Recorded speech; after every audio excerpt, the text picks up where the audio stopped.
Hello everyone, I'm Anthony. That's all you need to know. It's absolutely wonderful to see so many people here this evening, and it's my pleasure to welcome both the colleagues, guests who are in the room, and also those who are online to the inaugural lecture this evening. This evening's speaker is Professor Rachel Shaw, who is Professor of Psychology and also Deputy Head of the School of Psychology here at Aston. Rachel studied her PhD at De Montfort University before taking up positions at Coventry University and then the University of Leicester before coming to Aston in September of 2004. And over those past 2 decades, Rachel has become an important and indeed integral member of the School of Psychology and was awarded her professorial appointment in 2023. And it's been my pleasure to know Rachel through all that time. Rachel is internationally renowned for the advancement of applied qualitative research in psychological and health sciences, which has contributed to the acceptance of this discipline really as a rigorous source of scientific evidence. Her work has informed the World Health Organization's guide to qualitative evidence synthesis and mandated the teaching of qualitative methods as part of the British Psychological Society's accredited BSc psychology programs, and also informed the development of quality appraisal strategies for qualitative research. Her research really has made a substantive and methodological conceptual contribution to the field of her work and has provided rigorous, in-depth, lived experience accounts of illness diagnosis, living with illness, treatment development, management intervention, and also development and evaluation. This contribution has provided evidence for a number of NICE guidelines, and her work is held in very high esteem by international organisations, including the European Health Psychology Society, the American Psychological Association Society for Qualitative Inquiry, and the British Psychological Society. Rachel's expertise really has brought in research funding to enable her to focus on responding to clinical need by developing and evaluating psychological interventions in healthcare that are based on empirical and theoretical evidence. She works closely with key beneficiaries, healthcare providers, patients, families, local and national organisations to carry out research that will make a real difference to people's lives. I work a lot with NHS partners who are undertaking evaluations of system improvements, and they always say, do you have anybody at the university that can evaluate how important this is? And I always go to Rachel, and she just says, I'm one person, and I really would need to clone her, really. That's how important she is to this area of work and the NHS as well.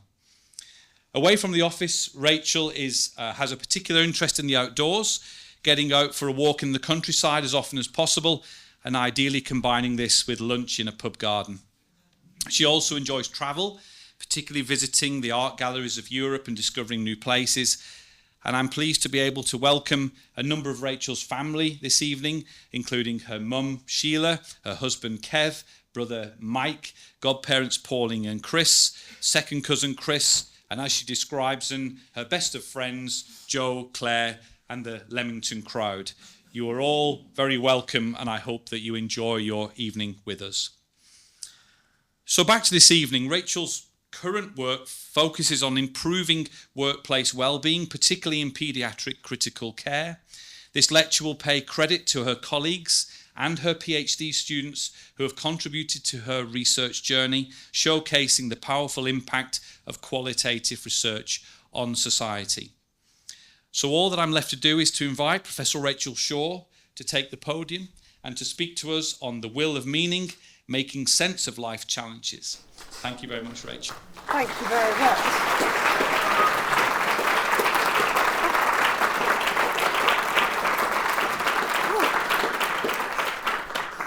Okay, thanks.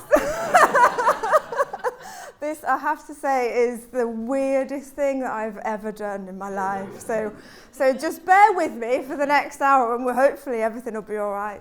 So yes, the will to meaning, and hopefully that phrase will become clear as we work our way through the lecture. So this is my story in a perfect 3-part list. So this is in Royton, and you can see the glamour of Oldham in the background there.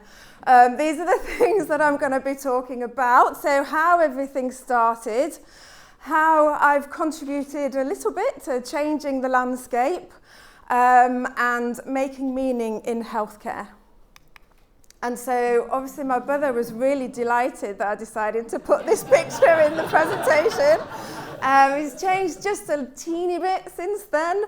And up there is Grandpa Shaw, and he always, I had to say this, he always said I was his best birthday present because I was born on his birthday. And I can't help but realise how tiny that school class is. Gosh, I mean, any teacher in the world, if that was your class, we wouldn't need to be working out interventions to improve staff well-being. They'd be fine. So things have changed. This was my school. My mum will recognise that car park because that's where she parked when she was school secretary. Thornham St James's, grew up amongst the hills. I was very familiar in the moors. I could see moors from my bedroom window. And this was my secondary school. That's not really exactly when I was there, but I do feel quite old, so it sort of could be actually my first day at school. So yes, I went on then from North Chadderton Comprehensive School, proud of the comprehensive bit there. So ideally what I wanted to do was to go to York to study French and linguistics, but I didn't quite manage that because the grades just didn't quite cut it. So ended up doing one of those people on clearing trying to get through to somewhere that would take me somewhere and do something. And so I ended up at De Montfort University, which was weird because when I applied it was Leicester Poly. But that was 92, so I was in a... The post-92 universities were my first foray into university life. And so I went to De Montfort University to study psychology of human communication with French, which was as close as I could get to what I wanted. And then obviously ended up forgetting about all of the linguistics and stuff and just carried on with the psychology. I was baffled when I think somebody told my granny that psychology involved lots of maths. And I thought, well, surely that can't be right. That's just ludicrous. Why would you need maths to be able to understand people? That's just a nonsense to me. Anyway, I got there and it was true. Oh my gosh. So I think I went to one stats session and I thought, no, it's not for me. So, and also we weren't accredited, so our university's psychology degree at the time was not accredited by the British Psychological Society, so I had to go off and do a diploma at the Open University to get my accreditation, which is a good job because I wouldn't be where I am today if I hadn't got that accreditation. And I had to do an ANOVA by hand. My statistician godmother is especially proud of that. And yes, I did say that. I do have a statistician godmother. So anyway, so it all started really with my final year project. So this is where those of us that are in academia know that this is quite a kind of crunch thing for final year students to choose. I had no idea what I wanted to do mine about. But I had a significant experience in Dunkirk with my friend Claire. We went to watch Reservoir Dogs. And it really kind of stuck with me. I wasn't sure if I enjoyed it, if I was terrified of it, or if it was just ultra-violent, or was it the most creative film I'd ever seen. I couldn't quite work it out. So this was Quentin Tarantino's very first film. And I thought, well, that's quite a significant psychological thing. Maybe I could do a project about that. So I went off to the social psychology lecturer and said, how can I study what it's like, what people are experiencing when they go and see a film like Reservoir Dogs? And so they said, well, we could do an experiment and measure people's responses. No. I don't really want to do that. I want to know what people feel. What do they think when they're watching these films? What do they gain from them? What's the experience all about? And so she said, well, you better go and speak to Dave Hiles then. And that was the turning point. And was very lucky to, I think I actually wrote him a letter and said, I'd really like to continue this work. So I'd got really into this idea of qualitative research. And basically, for those of you that have no clue what I'm talking about, that is research where we're looking at the quality of people's experiences or the quality of language, how we perform with our language, how we interact. And so this was all about the language for me, is what meaning are people getting from this experience? And the popular kind of theory at the time really was this media effects hypothesis, that if you are watching violent films, then it will make you violent. And there were all sorts of cases, like the Jamie Bulger trial and all kinds of things, which did make those claims. And I just thought, well, no. I mean, I've seen loads of them, and I'm really quite a pacifist. And it occurred to me that maybe it's because what the psychology experiments are doing, and the Bobo doll experiment is a very famous one, is they're assuming some kind of other status. They're assuming a higher status to the subjects, as we used to call people who took part in experiments, and assuming that they will be affected by this violent stimulus. But of course I won't be, because I'm the experimenter. Everything is fine with me. And I thought, well, actually, we're people studying people, and so maybe we need to do this in a slightly different way. And yes, this was highly unusual to do a project like this 30 years ago. I think in my cohort I was probably the only person that did a qualitative project in psychology, and this is it. It still exists. And these are direct quotes from my undergraduate project, which I think, I mean, I love this turn of phrase at the end here. So whether people actually find pleasure in watching the blood and gore in Reservoir Dogs, that's almost immaterial. What is absolutely critical is the desire to experience violence is, perchance, universal. Isn't that brilliant? Oh my God. And I only got a 2-1. What were they thinking? So anyway, then, yes, I wrote a letter to Dave Hiles after I'd graduated, because I went for one interview in the real world and thought, no, that's not for me. So, and I wrote to him. I think I actually wrote a letter. I'm not quite sure if it was a letter or an email. I don't think we did emails then. And he said, yes, let's continue. He supported my application for a PhD studentship to continue my investigation. And now Quentin Tarantino had developed his portfolio. And so he did write this film, Natural Born Killers, but this was the film that kind of featured mainly in my PhD thesis. But what I wanted to look at there was to try and to look at what is the experience of witnessing violence. How are we making sense of it? What is it that's different when we see it in a film in comparison to when we see it in real life? And the title, if I can read it, is Vicarious Violence and Its Context. And context was the key. I investigated all kinds of psychological theories to try and help explain my findings, and was found wanting, really. So ended up looking in some less frequented places, championed by the wonderful Dave Hiles, and thought, well, maybe what we're doing when we watch violent movies is actually we're taking ourselves out of our mundane everyday existence, and we're testing ourselves, we're experiencing something that will satisfy our unique human existential needs.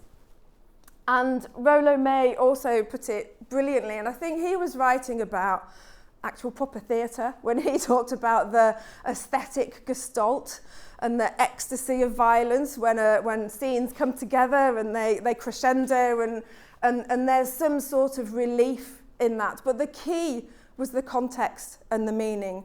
And those were the things which were systematically excluded from almost every piece of psychological research that I read.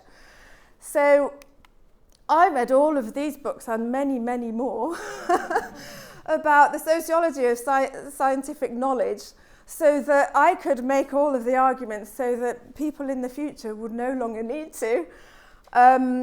Because we were, and Michael reminded me recently, that the claim that we had to defeat most strongly was that qualitative research is not journalism, it is actually science. And I think it's not just about the methods that we use, whether we ask people to talk to us or we get them to do something in a room and we observe what happens. It goes deeper than that. And for me, it was really about trying to understand what is science, what counts, what is valid knowledge in the scientific world. And I was lucky enough to come across a little book by Amedeo Giorgi, published in 1970, which was actually before I was born. In the days when we went to the library and, got a book off the shelf, nostalgia. And he talked about psychology as a human science. And this really struck a chord with me because what I wanted to do was to really explore people's experiences to understand how different people can come away with different senses of the same event. And in order to investigate that full range of experience, we really did need to do things differently and to implement things in a different way. And there are lots of Wilhelms I've discovered in my PhD thesis that I'd forgotten about, but Wilhelm Dilthey talked about human science, and he was German, so he called them the Geisterwissenschaften, and I'm going to ask Shana if that's correctly pronounced later, and which is a brilliant word, and that's the word in German for human science, and that science, concrete historical lived experience, must be the starting and ending point of the human sciences, and it's out of that which we must develop our thinking and toward which we direct our questioning. And so I had some really big boffins kind of championing my case as to why we needed to perhaps do psychology a little bit differently. Jonathan Smith is not able to make it here today, but he features in a minute. And he was always a champion of saying this is a both and thing. We need both of these approaches to psychological science. In 1997, 98, I thought, no, we don't need all that. We can just do ours in the qualitative way. That would be perfect. But of course, now I'm a little bit more mature. I can see the benefit of taking both approaches. But these are the kinds of key differences, and I don't need to lecture you on this necessarily, but it just shows that there were two quite radically different approaches to psychology, which another Wilhelm Wundt, actually said right at the very beginning in about 1898 or something, that this is what we need. We need a dual pathway for psychology. And so you might ask, why is this so important? Well, back in the day, so when I was doing my PhD, I finished in 2001, and so just that sort of turn into the noughties, it was still really quite rare to see qualitative research published, or at least, it was criticised still quite a lot in those days, and the quantitative researchers really were at the top of the tree. And we were scrabbling around in these leaves at the bottom thinking, hang on a minute, we need to be heard here. And they did have all the power. And I thought, right, well, something needs to change here. And so something changed. That's just a little snapshot of the ways that I changed during that time. So actually, I went via Coventry for a couple of years, which was a brilliant experience, but I had to edit significantly, so Coventry got the cut. So we'll go straight to the University of Leicester, because that makes me sound posher. And I did manage to work at the proper University of Leicester, just for a little bit, whereas my husband studied there, so he's the proper. The proper University of Leicester person. Anyway, So what I did there was I was able to become part of a group of people who were doing something brand new. So those of you who are not scientists and perhaps don't work in the world of medical science might not be aware of there being a hierarchy of evidence. Let me tell you, there is a hierarchy of evidence. And the people at the top of the tree are the people that do systematic reviews of randomized controlled trials. You may have heard of clinical trials on the news. They're usually trials of new drugs, or they might be, these days, trials of new behavioural interventions. And a randomised controlled trial is a super experiment which has all kinds of things controlled and randomised. But of course, that's a very specific kind of knowledge that doesn't tell you everything you need to know. And I will never forget Nicola Sear telling us a story about a blind trial, so a double-blind trial where the doctor doesn't know what they're doing and the patient doesn't know what they're getting, and holding these envelopes up to the light to try and see whether they're in the experimental arm or the control arm. So the thing that you have to be really wary of in these things is people. So if we can understand what the people are doing and how people feel about things, and maybe if we can include that evidence into how we develop good practice guidelines, then maybe we'll be able to see how things are actually work, because the things that make things work are people. And I did practice, I promise. But those are just a couple of the many papers about this, and I was really lucky to work with Professor Mary Dixon-Woods in developing methodology for systematically reviewing qualitative evidence. And the big chunk of my work has gone into this. And we have changed the landscape. I'm happy to say, as Anthony mentioned, the World Health Organization does have a guide to qualitative evidence synthesis, and our work is cited in it. And it's just brilliant to have been able to do that. And so qualitative evidence is now firmly footed within this hierarchy of evidence. And that's not the only change that has happened. So again, as Anthony mentioned, I can't quite remember when. I think it was probably the early noughties that it became mandatory to teach qualitative methods to accredited psychology students. We now expect from the BPS doctoral qualifications for there to be qualitative and quantitative research in there. The National Institute of Health Research, which is the main government health funder in the UK, really expects qualitative research to be in there. And it's as much a part of the REF, which those of you who are not academics, I will not bore you with what that is, but it's the thing that we are judged against. And qualitative work is a really central part of that. And lived experience, we used to have to explain what lived experience was, but now it's everywhere. Everybody's talking about their lived experience. And that used to be the language of the phenomenologists, because that's what we were really looking at, and I'll come on to that in a minute, because I've used a big word and I need to explain it. But who knew? I was living the Aston power skills before they were even written, ladies and gentlemen. I have spent my entire career rewriting the rules and putting my foot down really strongly and saying, right, okay, this is what needs to happen. Things need to change. But of course, it wasn't just me. There was a whole host of people, and this is just a little gallery of some of the people that have really inspired me, some of the big names. Those of you who know qualitative psychologists will recognise a lot of those faces. I've worked with some of them, and I'm lucky enough to call some of them my friends. And so there was a big community of practice behind us all to really change this landscape and bring meaning and experience into healthcare science and into psychology. And then I came to Aston. It's not quite a linear narrative. It's quite tricky to write these things, especially when you've been in one place for nearly 21 years. I'll say that again, nearly 21 years. And so I want to just tell you a little bit about phenomenology. because I put that word out there, and some of you will not know what that means, and why should you? And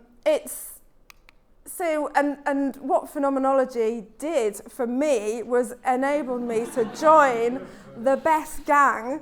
Yes, it's not Indian Pale Ale. I had to explain that quite a lot. So IPA is interpretative phenomenological analysis. It's a thing that we use when we want to understand phenomena in the world, and we want to understand it, therefore we have to interpret it. It kind of does what it says on the tin. So it interprets phenomena, and we analyse those. And it was the best gang to be a part of. Jonathan Smith developed this method back in, I think, maybe about 1989 or early 90s, were his first papers. He then wrote a book with Paul Flowers and our very own Professor Michael Larkin, and I was delighted when Michael came over to the right side of Birmingham, to Aston. We got to work together even more, which is the best thing. And so we went around, I was going to say we went around the world. We didn't quite go around the world. We've been to various places, but we did do a workshop in Australia online at one point, really late at night. But it really took off. So there's me. I mustn't forget me. I'm in the mix there as well. And we really did champion this method, and it was a really great gang, and we kind of do sort of still exist. And if you're able to go to the Qualitative Methods in Psychology section conference, which is 20 years old this year, the Qualitative Methods section of the Psychology Society, then you might see us there. Fingers crossed. Let's hope they accept our abstract. And so what is this phenomenology thing? As I said, it is literally the study of phenomena. So how do things appear to us in our consciousness? So how do we make sense of people, places, events around us? And what's important is that subjectivity. It's that how do we make sense of the things that we encounter? Because each of us as individuals is absolutely essential, and we need to understand how individuals function within small groups, within large groups, within communities, particularly if we're going to ask them to do something significantly different in their world. We need to understand what their world is made up of in order to do that. And the way that we do that is we wander together with them. And this is a phrase that Steiner Cavall used in one of the very early books that I read when I was doing my PhD about interviews. And he talks about the data gatherer traveller. And this is the person who wanders along with the local inhabitants, asks questions that lead people to tell their stories of their own lived world, and converses with them in the original Latin meaning of conversation, wandering together with. And I've always loved that. I think that's a really good representation of what it is that we're trying to do. We're not imposing things on people. We're trying to work out what the people need and what the people want, so that we can create systems that fit them rather than the other way around. So rather than having a system say, oh, you don't fit, well, maybe we need to change something for you, we start bottom up, data-driven, and work from people's experiences to see what it is that they need. And so I then started applying this, everything that I'd learned over the years, to the field of healthcare. I think I'm an accidental health psychologist. It was that job at Coventry which I skirted over. Right after my PhD, I was applying for jobs, and there was nothing. There was literally no postdocs about violent films. I mean, can you believe it? What are people thinking? And I think so I managed to get myself a job at Coventry University with Professor Louise Wallace. Some of you have worked with her as well. And she wanted me because of my qualitative research experience. So I had done loads of interviews, done loads of qualitative analysis. Not many people knew how to do that yet. And so I thought, oh, that might be onto a winner here. So maybe I need to kind of channel my my qualitative research expertise into the healthcare setting. So that was a job, excuse me, that was a job focusing on, in healthcare. It was actually, it was actually an embedded qualitative study of a randomised control trial, which was teaching midwives how to teach mothers to breastfeed. So it was a baptism of fire, I have to say, trying to rally around midwives at the end of a shift to do a focus group. That was an experience.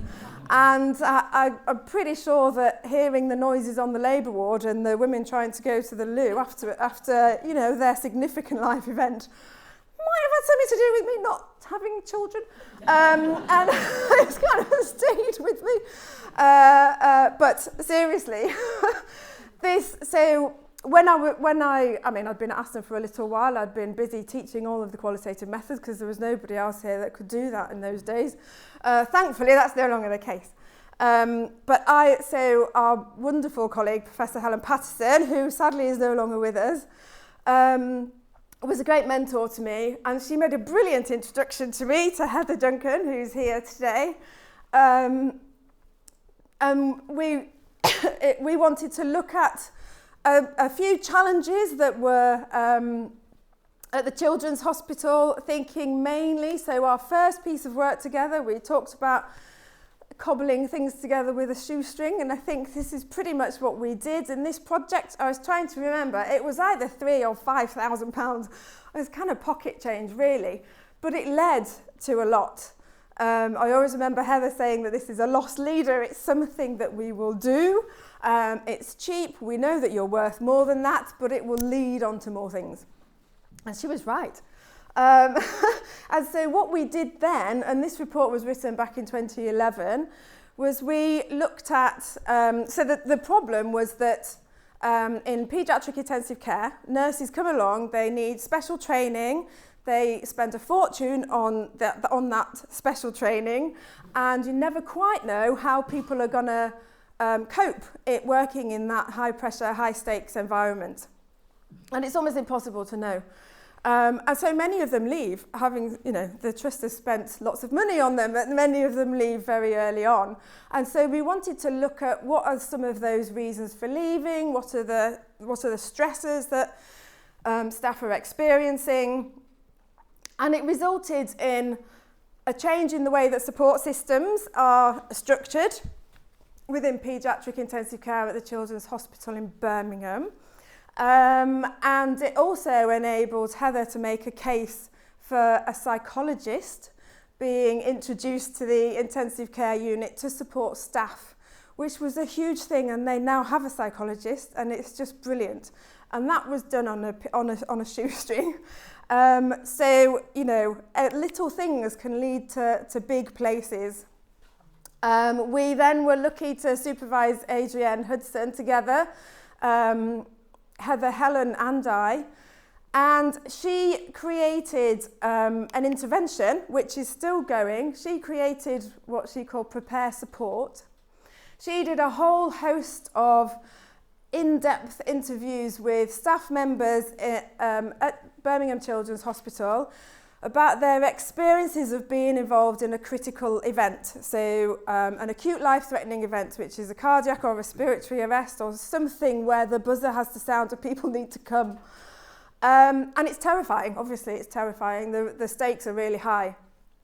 And what Adrienne did was she found out when said event had happened and tried to find out who had been there, and did lots of interviews with those people to get their different perspectives around their experience. Then we put that together with a bunch of psychological theory, and in particular the theory around self-efficacy, which tells us that if we have a good role model, we're more likely to adopt said behaviour. If we have a role that we're able to adopt in a scenario, it helps us work out who it is that we're supposed to be in that scenario, what it is we're supposed to do. Vicarious experiences, which are experiences where you're kind of experiencing something second-hand or can help people make sense of that. But actually what we wanted to do was to not have the vicarious experience, to have a real yet simulated experience, to give people as close as possible to the experience without actually being in it. And this is about testing our boundaries. It's back to the violent films. It's about working out how are we going to feel, what words are we going to use,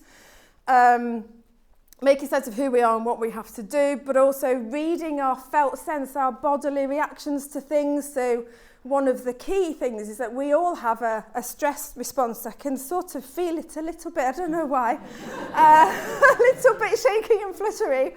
And that's normal when you're stressed. And of course, these nurses were saying how terrible they were and how rubbish they were at their jobs because, you know, things are being dropped. And but of course, that's a natural response. And just telling somebody that really helps. And since 2014, there's been over 200 people have attended this course. That's just the figures up to 24. There was one last week, which I went along to, which was great. And we've got some more funding from Birmingham Women's and Children's Charity to further develop that simulation intervention, which is fabulous. Another piece of work from a slightly different angle with Gemma Heath and Helen was investigating parents and staff's ability to convey concern if a child's health was deteriorating whilst they were in hospital. And we did lots of work with parents, we did work with healthcare professionals and developed some, really quite simple kind of guidance really on to help at the bottom here, how to help staff think about their communication with parents, to listen to what they need, and for parents thinking about how they might express what they need. And that piece of work led us on to a couple of other kinds of projects. And from that work, so many parents talked about just having a feeling that there was something not right with their child. They couldn't quite put their finger on it, couldn't quite always put it into words, but there was a sense that there was something not quite right for my child. And so we thought, well, maybe this is parental intuition. I don't know because I'm not a parent, but I thought that's brilliant. I can be the observer on the outliers and see what actually is happening for these individuals when they get that real sense of intuition. So we and you can see Virg and Lisa there as well, our other colleagues on this piece of work, which eventually, after X number of years, I just got the proofs through. Yay! So that piece of work will be coming out really soon.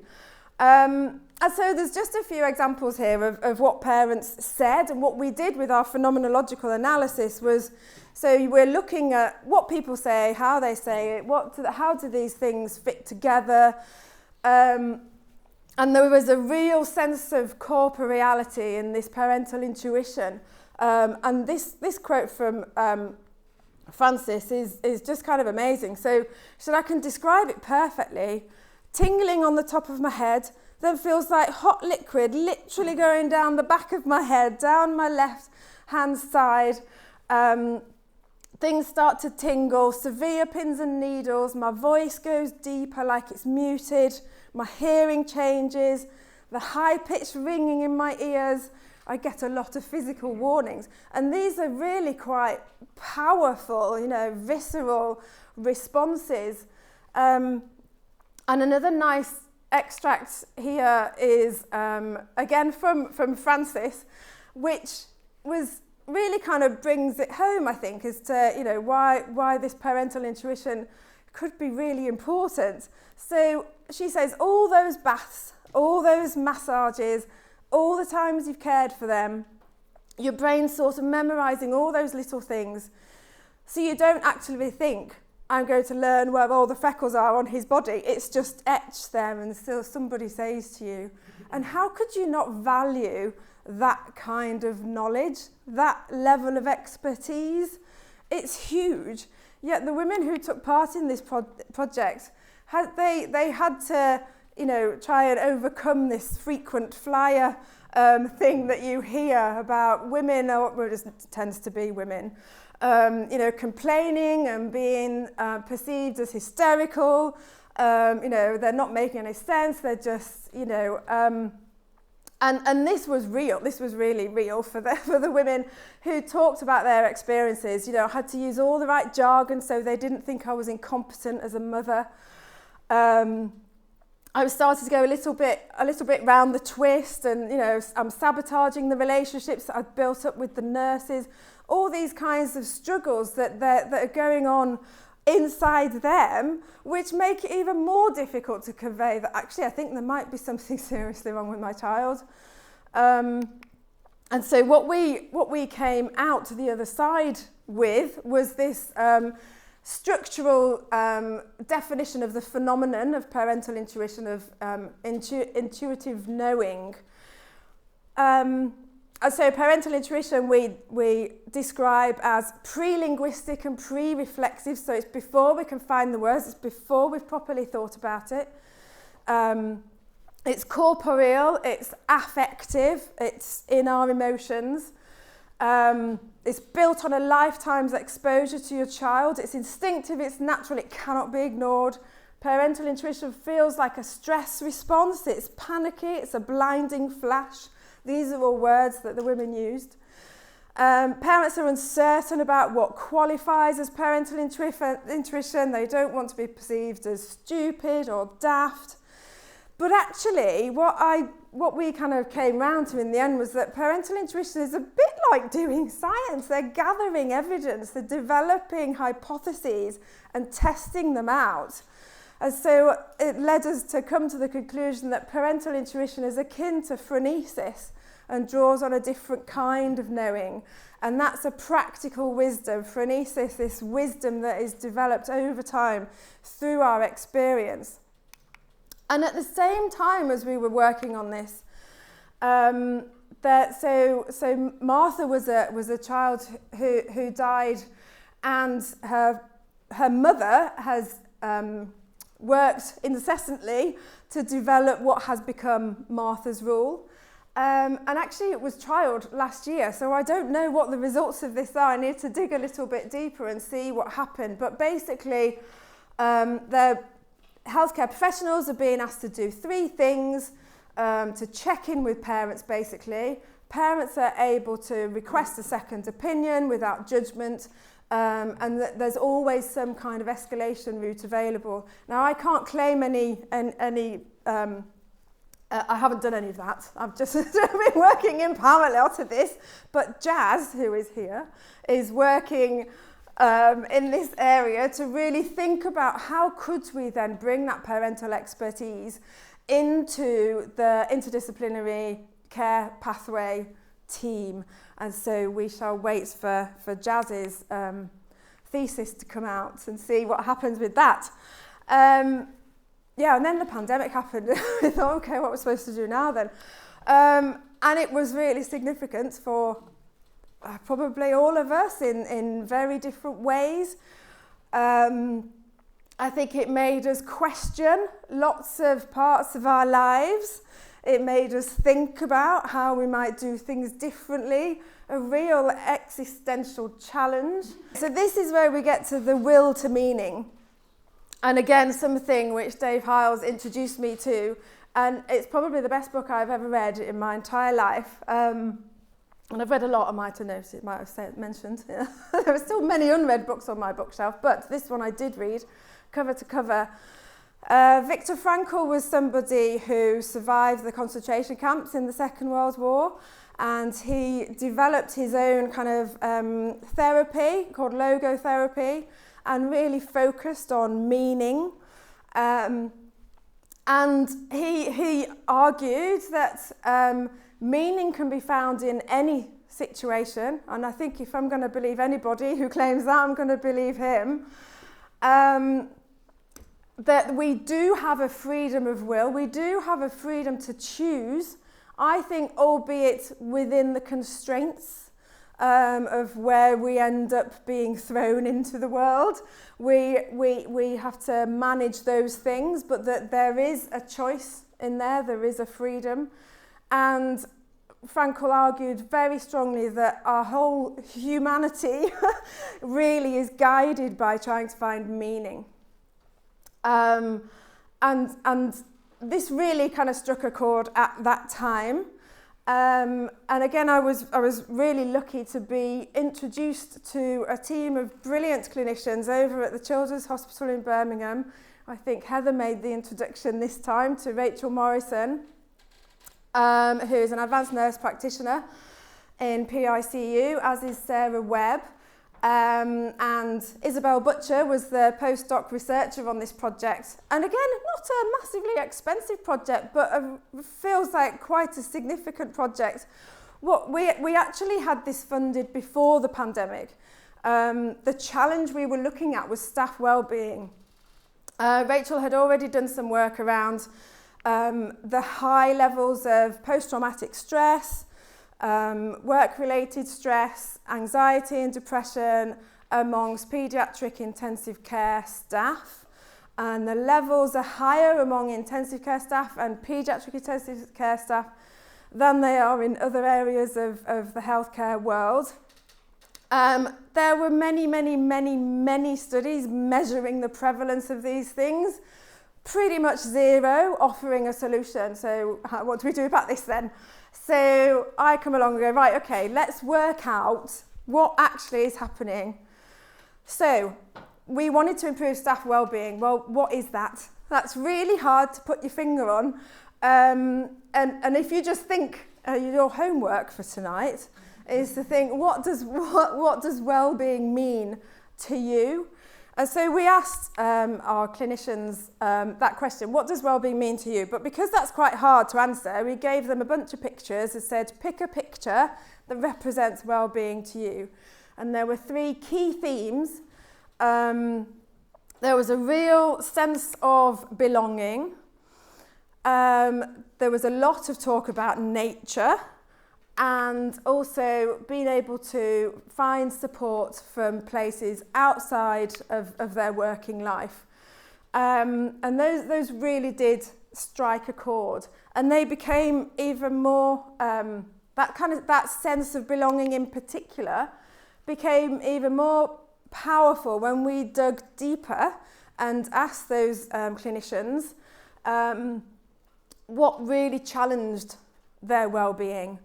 So one of the challenges was the chaos of the unit, the high acuity of patients, having to put patients and parents first and pushing themselves back and really not feeling like they were able to think about their own well-being.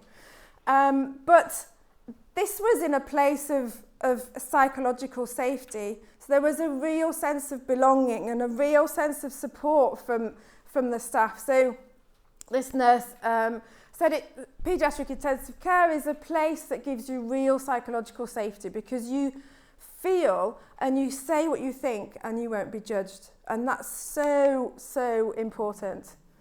Another key challenge to well-being was fatigue, often induced by shift work. And obvious kind of connections with, we all know how we feel when we're a little bit hungry, or, we haven't had quite enough sleep, and our bucket is never as full in those situations. So compassion fatigue can be a real challenge.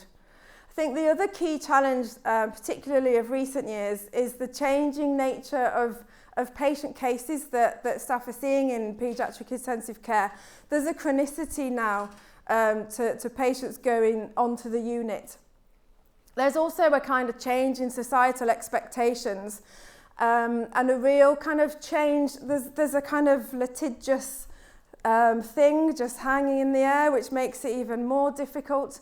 And the level of moral distress that staff experience when they're perhaps not able to do what they want to do, or perhaps not able to convey what they feel is the right thing to do to the parents. And there's all sorts of challenges, huge challenges. Unfortunately, as we all know, there's very little money in the NHS and there's very little money for staff. As part of this work, we looked at testing out some interventions, some cheap easy to cheap. I won't say free because there was always had to be somebody there to deliver them. Interventions to just bring bring well-being into staff's consciousness, so into their everyday lives. What can we do to help improve this without spending loads of money on it? Because there is no money to spend.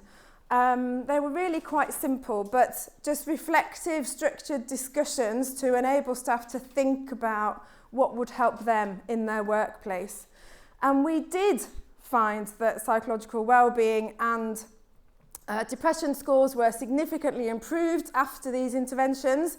Immediately after, we could not get any follow-up data. It was just too difficult to get people to continue. But that's okay.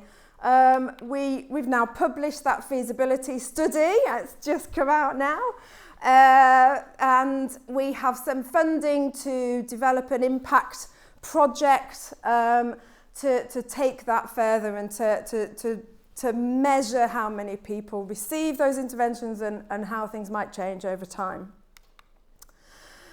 One of the other pieces of work which came out of that original Swell project was around what are called serious incidents requiring investigation.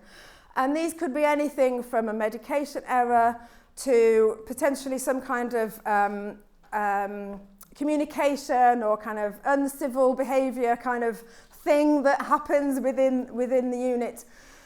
But these have really quite a significant impact on the way that practitioners feel about their ability to do their job.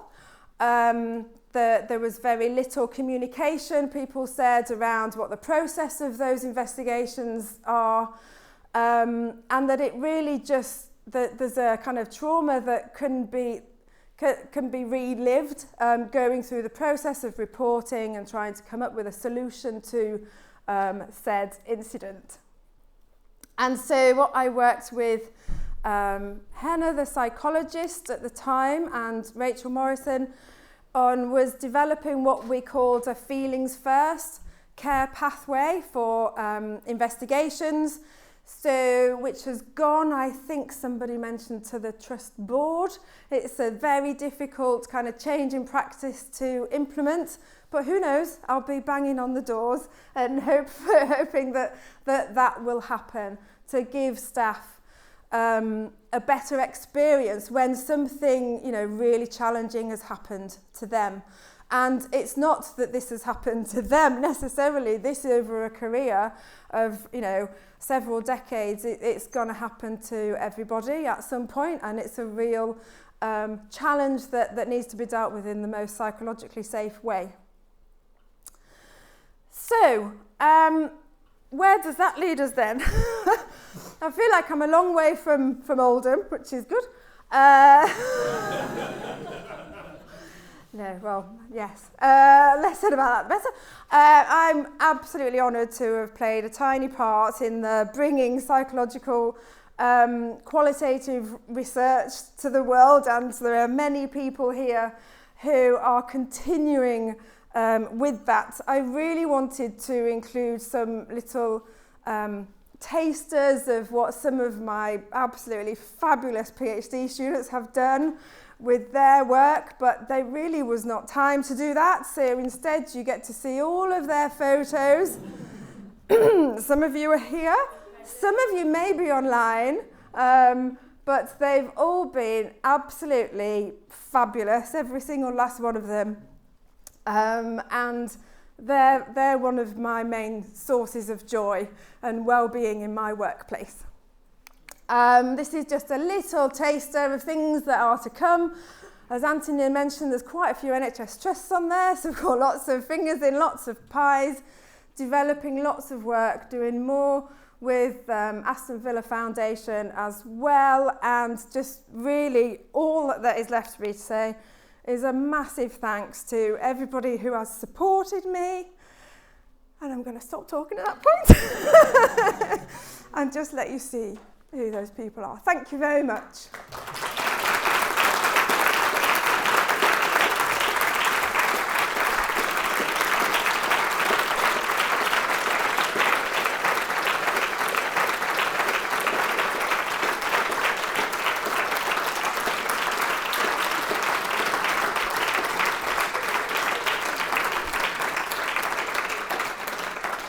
Thank you, Rachel. For those of you who don't know me, my name's Claire Farron and I'm the Deputy Dean for Research in the College of Health and Life Sciences. I've had the pleasure of working with Rachel for the last 12 years when I joined psychology, and she'd already been here for nearly a decade. And Rachel has been a colleague as a psychologist, but also she works with me as the Associate Dean for Research in Psychology and Audiology, and she has a leadership role there, which I think, those of you who know Rachel, one of the most wonderful things about her as a colleague, apart from that she's very famous for all of her qualitative work and she's very practical and she is a great academic, is she's always smiling and she's always laughing, and she really does bring the pleasure to work for those of us that have the pleasure of working with her. I think you really what was really lovely about today, Rachel, was that it really shone through the impact of your work. You know, when we think back to things like co-creation, I remember when you used to bang on about co-creation, I was like, I don't know what she's talking about. And now, everywhere you go, everybody's talking about co-creation. And, you know, qualitative psychology, you know, as you described, it used to be such a fight between the quantitative and the qualitative psychologists. There are that many fights in the staff room about the way that something was being done. And now, if you apply to the SRC, which is one of our main funding bodies, if you haven't got a qualitative element on your grant, it's quite rare that it would be funded. So you really have played a pivotal role in raising the profile of qualitative psychology and highlighting just how critical it is to make sense of what's happening and to learn from people's experiences. And I think that really came came to life today with everything that you shared with us. And also I think that the focus of your work has been not just on listening to people, but working with people whose voices are rarely heard. And I think that is so critical. And a lot of the work you've talked about today, you can really clearly see that it will be not just impactful, but will be work that the university can clearly demonstrate the impact from. So, you know, I'd just like to, to finish by inviting Anthony Hilton, our Executive Dean, to give you a token of our appreciation. Thank you, Claire. The event this evening is almost coming to a close, ladies and gentlemen, but I just have the final pleasurable task of presenting Rachel with a special commemorative medal that has been commissioned by the university to recognise the inaugural lectures presented by our professors. It's engraved beautifully on the front, and when you get to turn it over, you'll see that it's also personalised for you on the back as well. Lovely. So if I present this to you, thank you very much. Thank you very much.